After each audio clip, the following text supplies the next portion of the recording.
Hi hello ನಮಸ್ಕಾರ ರೀ ಎಲ್ಲರಿಗೆ. ಇವತ್ತು ನಾನು ಫಸ್ಟ್ ಲಾಗನ್ನು ಸ್ಟಾರ್ಟ್ ಮಾಡ್ತಾ ಇದ್ದೀನಿ ರೀ. ಇವತ್ತಿಂದ ಶ್ರಾವಣ ಮಾಸದಿಂದ ಫಸ್ಟ್ ಲಾಗನ್ನು ಸ್ಟಾರ್ಟ್ ಮಾಡ್ತಾ ಇದ್ದೀನಿ ರೀ.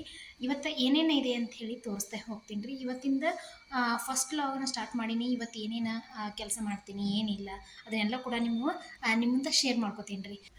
ನಮ್ಮ ಮನೆಯೊಳಗೆ ಜ್ಯೋತಿರ್ಭೀಮೇಶ್ವರ ವ್ರತ ಕೂಡ ಮಾಡ್ತೀವಿ ರೀ. ಇವತ್ತು ಅಮಾವಾಸ್ಯೆ ಪೂಜೆ ಕೂಡ ಜ್ಯೋತಿರ್ಭೀಮೇಶ್ವರ ವ್ರತ ಕೂಡ ಮಾಡಿದೀವಿ ರೀ.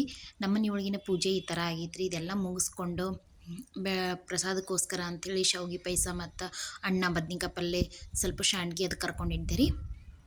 ಅದೆಲ್ಲ ಮಾಡಿಕೊಂಡು ದೇವರಿಗೆ ನೈವೇದ್ಯ ಮಾಡಿ ಕಾಯಿ ಹೊಡ್ಕೊಂಡು ನಮ್ಮ ಮನೆಯವ್ರಿಗೆ ಪಾದ ಪೂಜೆ ಮಾಡ್ಬೇಕಂಥೇಳಿ ಎಲ್ಲ ರೆಡಿ ಮಾಡಿ ಇಟ್ಕೊಂಡಿದ್ದೆ ರೀ. ಇಲ್ಲಿ ಕಂಕಣ ದಾರ ಅದೆಲ್ಲ ರೆಡಿ ಮಾಡಿ ಇಟ್ಕೊಂಡಿನಿ ರೀ. ಪೂಜೆ ಈ ವ್ರತ ಮಾಡೋದ್ರಿಂದ ತುಂಬ ಫಲ ಕೊಡುತ್ತೆ ಗಂಡ ಹೆಂಡತಿ ದಾಂಪತ್ಯ ಜೀವನದಲ್ಲಿ ಕೂಡ ತುಂಬ ಏಳಿಗೆ ಕೊಡುತ್ತೆ ನಮ್ಮ ಮನೆಯವ್ರಿಗೆ ಮನೆಯಾಗೆ ಕೂಡಿಸಿ ಅವ್ರಿಗೆ ಪಾದ ಪೂಜೆ ಮಾಡಿದ್ವಿ ರೀ. ವಿಭೂತಿ ಎಲ್ಲ ಹಚ್ಕೊಂಡು ಪಕ್ಕಕ್ಕೆ ನನ್ನ ಮಗ ಕುಂತಿದ್ದ ರೀ.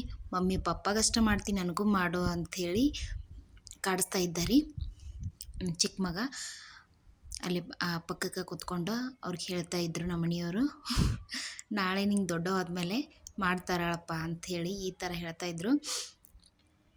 ನಾವು ಈ ಜ್ಯೋತಿರ್ಭೀಮೇಶ್ವರ ವ್ರತನ ಮತ್ತು ಪೂಜೆ ಮುಗಿಸ್ಕೊಂಡು ಮನೆಯವ್ರಿಗೆ ಪಾದ ಪೂಜೆ ಮುಗಿಸ್ಕೊಂಡು ಸ್ವಲ್ಪ ಹೊರಗಡೆ ಹೋಗೋದಿತ್ತು ರೀ. ತಾಯಿ ಮನೆಗೆ ಹೋಗೋದಿತ್ತು. ಅದಕ್ಕೋಸ್ಕರ ಅಲ್ಲೇ ಮತ್ತೆ ನಾವು ನೆಕ್ಸ್ಟ್ ರೆಡಿಯಾಗಿ ಅಮಾವಾಸ್ಯೆ ಇರೋದ್ರಿಂದ ಸ್ವಲ್ಪ ದೇವಸ್ಥಾನಕ್ಕೆ ಅದು ಹೋಗೋದಿತ್ತು ರೀ. ಹಾಗಾಗಿ ನಾನು ಶಾರ್ಟ್ ಲಾಗ್ ಮಾಡೀನಿ ರೀ. ಭಾಳ ಏನು ಇದ್ರೊಳಗೆ ತೋರಿಸಿಲ್ಲ. ಪೂಜೆದ್ದು ಸ್ವಲ್ಪ ದೇವಸ್ಥಾನಕ್ಕೆ ಹೋಗಿದ್ದಷ್ಟು ಫಸ್ಟ್ ಲಾಗ್ ಅಲ್ರಿ. ನನಗೂ ಸ್ವಲ್ಪ ಎದ್ಗಿದ್ವಿ ಆಗ್ತಾಯಿತ್ತು ಹೆಂಗೆ ಮಾಡಬೇಕು ಏನು ಅಂಥೇಳಿ. ಅದಕ್ಕೋಸ್ಕರ ಇಷ್ಟು ದಿನ ಅಡುಗೆ ರೆಸಿಪಿ ಅಷ್ಟೇ ತೋರಿಸಿದ್ದೆ. ಆನಂತರ ಇದೆಲ್ಲ ಮುಗಿಸ್ಕೊಂಡು ನನ್ನ ತಾಯಿ ಮನೆಗೆ ಹೋದ್ವಿ. ಅಮ್ಮಗೆ ಸ್ವಲ್ಪ ಭೇಟಿಯಾಗಿ ವಾಪಸ್ಸು ಬರ್ತಾಯಿದ್ವಿ. ಸೈಡಿಗೆಲ್ಲ ಬಾದಾಮಿ ಗುಡ್ಡದ ಹತ್ತಿರ ನೇಚರ್ ಸೂಪರ್ ಕಾಣಿಸ್ತಾ ಇತ್ತು. ಅದನ್ನು ಸ್ವಲ್ಪ ವಿಡಿಯೋ ಮಾಡ್ಕೊಂಬಂದೆ ರೀ. ಯಾಕಂದ್ರೆ ಈ ಮಳೆಗೆ ಹಸಿರು ನೇಚರ್ ಚೆಂದ ಕಾಣಿಸತ್ತಿತ್ತು ರೀ. ಅಲ್ಲಿಂದ ಬರೋ ಮುಂದೆ ಸಾಯಿಬಾಬನ ಗುಡಿ ಇತ್ತು ರೀ. ನಾವು ಅಲ್ಲಿಗೆ ಸ್ವಲ್ಪ ಸಾಯಿಬಾಬನ ಗುಡಿಗೆ ಆ ಕಡೆ ರೂಟಿಗೆ ಹೋದ್ರೆ ಬಾಬನ ಗುಡಿಗೆ ಹೋಗ್ಲಾರ್ದ ಬರೋದೇ ಇಲ್ಲರಿ. ಇಲ್ಲಿ ನನ್ನ ಮಗ ನಿಂತನ್ರಿ. ಬಾಬನ ಗುಡಿಗೆ ಹೋಗಿ ಅಲ್ಲಿ ಕೂಡ ನಮಸ್ಕಾರ ಮಾಡಿಸ್ಕೊಂಡು ಕಾಯಿ ಒಡಿಸ್ಕೊಂಡು ಕೂತ್ಕೊಂಡು ಬಾಬಾಗೆಲ್ಲ ನಮಸ್ಕಾರ ಮಾಡಿಕೊಂಡು ಅಲ್ಲಿಂದ ಬಂದೀವಿ ರೀ. ನಿನ್ನೇನು ವೀರಭದ್ರೇಶ್ವರ ದೇವಸ್ಥಾನಕ್ಕೆ ಹೋಗಿದ್ದೆ ನಮ್ಮ ಮನೆ ದೇವ್ರು ರೀ. ಅಲ್ಲಿಗೂ ಹೋಗಿ ಬಂದು ಕಾಯಿ ಒಡಿಸ್ಕೊಂಡು ಕೂಡ ಹೋಗಿ ಬಂದು ಮನೆಗೆ ಬಂದಮೇಲೆ ಸ್ವಲ್ಪ ಬೆಳಗ್ಗೆ ಮಾಡಿದ ಅನ್ನ ಇತ್ತು. ಅದನ್ನು ನಾನು ಸಬ್ಬಸ್ಗೆ ಸೊಪ್ಪಿತ್ತು ರೀ. ಸಬ್ಬಸ್ಗೆ ಸೊಪ್ಪಿನ ರೈಸ್ ಚಿತ್ರಾನ್ನ ಕೂಡ ಮಾಡ್ಕೊಂಡೆ ರೀ. ಸ್ವಲ್ಪ ಎಣ್ಣೆ ಕಾಯಕ್ಕೆ ಇಟ್ಕೊಂಡೆ.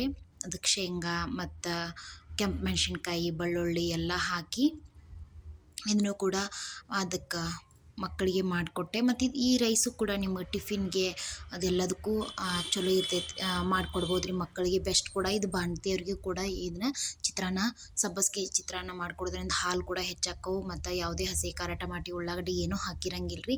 ಈ ಥರ ನೀವು ಬಾಣಂತಿಯವ್ರಿಗೆ ಕೂಡ ಶೇಂಗಾ ಸ್ಕಿಪ್ ಮಾಡ್ಕೊಂಡು ಇದಷ್ಟ ಮಾಡಿ ಕೊಡ್ಬೋದು ರೀ. ಬೆಸ್ಟಾಗಿರ್ತೈತಿ ರೆಸಿಪಿ.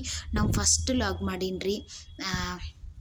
ನಾನು ಧೈರ್ಯನೇ ಬರಲಿಲ್ಲ ಲಾಗ್ ಮಾಡೋಕೆ. ಅದಕ್ಕೋಸ್ಕರ ಅಡುಗೆ ವಿಡಿಯೋನ ಹಾಕ್ತಿದ್ದೆ ಇಷ್ಟು ದಿನ. ಇನ್ಮೇಲೆ ಮಾಡೋಣ ಸ್ಟಾರ್ಟ್ ಮಾಡೋಣ ಅಂಥೇಳಿ ಈ ಶ್ರಾವಣದಿಂದ ಮಾಡಿದ್ರಾಯ್ತು ಅಂಥೇಳಿ ಸ್ಟಾರ್ಟ್ ಮಾಡೀನಿ ರೀ. ನಮ್ಮ ವಿಡಿಯೋ ನಿಮ್ಗೆ ಇಷ್ಟ ಆಗಿದ್ರೆ ಲೈಕ್ ಮಾಡಿರಿ, ಶೇರ್ ಮಾಡಿರಿ, ಫ್ಯಾಮ್ಲಿಗೆ ಮತ್ತು ನಿಮ್ಮ ಫ್ರೆಂಡ್ಸಿಗೆ ಕಮೆಂಟ್ ಮಾಡಿರಿ, ಸಬ್ಸ್ಕ್ರೈಬ್ ಮಾಡ್ಕೊರಿ ಅಂತ ಹೇಳ್ತೀನಿ ರೀ. ಹೊಸ ಅಡುಗೆ ರೆಸಿಪಿ ಕೂಡ ಮಾಡ್ತೀವಿ ನಮ್ಮಲ್ಲಿ. ಡೈಲಿ ಲಾಗ್ ಕೂಡ ನಾನು ಶೇರ್ ಮಾಡ್ತಾ ಹೋಗ್ತೀನಿ ರೀ.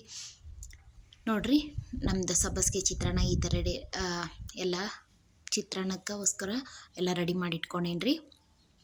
ಇದು ಅರ್ಜೆಂಟ್ ಗಡಿಬಿಡಿ ಒಳಗೆ ಮಕ್ಕಳಿಗೆ ಡಬ್ಬಿ ಕೂಡ ಅನುಕೂಲ ಆಗಿರ್ತೈತೆ ರೀ. ಇಲ್ಲ ಆರಿಟ್ಕೊಂಡಿದ್ದು ಇತ್ತು ರೀ. ಅದನ್ನೆಲ್ಲ ಪುಡಿ ಮಾಡಿ ಇಟ್ಕೊಂಡೀನಿ ರೀ. ಅದಕ್ಕೆ ಹಾಕಿ ಕಲಿಸ್ಕೊಂಡ್ಬಿಟ್ರಂತೂ ಮಕ್ಕಳಿಗೆ ಒಂದೇ ಥರ ರೆಸಿಪಿ ಮಾಡಿಕೊಡೋದ್ರಿಂದ ಅವು ಬೇಜಾರು ಪಡ್ತಾವಲ್ಲ ರೀ. ಈ ಥರ ಬೇರೆ ಬೇರೆ ನಾವು ಅವ್ರಿಗೆ ಮಾಡಿಕೊಡ್ಬೋದು ರೀ. ಡಬ್ಬಿ ಕೂಡ ಇಷ್ಟ ಆಗತ್ತೆ ರೀ. ನೋಡಿರಿ ನಮ್ಮ ಸಬ್ಬಸ್ಗೆ ಸೊಪ್ಪಿನ ಚಿತ್ರಾನ್ನ ಇಷ್ಟ ಆಗಿದ್ರೆ ಲೈಕ್ ಮಾಡಿರಿ. ಮತ್ತೆ ಸಿಗ್ತೀನಿ ರೀ. ನಮಸ್ಕಾರ ರೀ.